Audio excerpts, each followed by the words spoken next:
Hi and welcome to Conrad Seidel's Beer of the Week. This week's beer is a hemp ale. It's an ale using Pilsner and wheat malts, so we expect some haziness in the beer and we should expect some hemp aroma. I'm not sure how many people know about hemp aroma. Because hemp aroma can be very, very distinct, and it can be very, very different if you think of the leaves that the hemp has, or of the flower, or the seeds. In many hemp beers that we've seen in the last 2 decades, we've seen a lot of hemp seeds which give a nutty aroma to the beer, but in this case,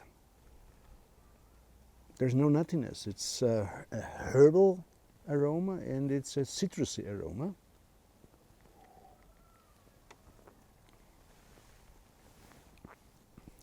It comes with a refreshing note, just a hint of bitterness, and then a lot of body.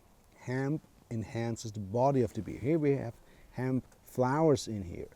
Of course, they come from a hemp variety that is not used for smoking pot. It's a variety that they use for production of clothes, so there's no THC in that. So the one dangerous thing in this, like in all beers, you find alcohol.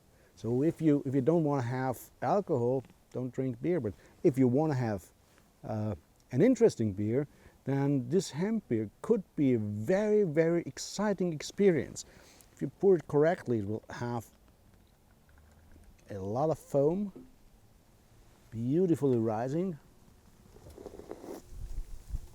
The foam itself, so it gives a lot of aroma if you just sip the foam.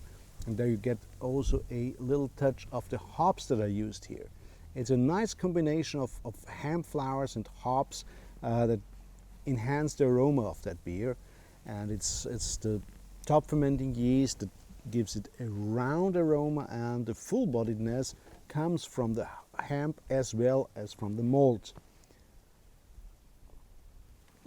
At around 5% ABV, it's an easy drinking beer, has quite a lot of body. So it works well with all sorts of food like beef, braised beef would be the one thing that I could also have it with a goulash, in fact. And but as I always say, I love beer and I love food, but if I have the choice, food or beer, I always go with beer. So I could drink this beer alone, and it's quite refreshing, and it's a wonderful drink. And so I hope you enjoyed that beer, and hope to see you next week at Conrad Seidel's Beer of the Week.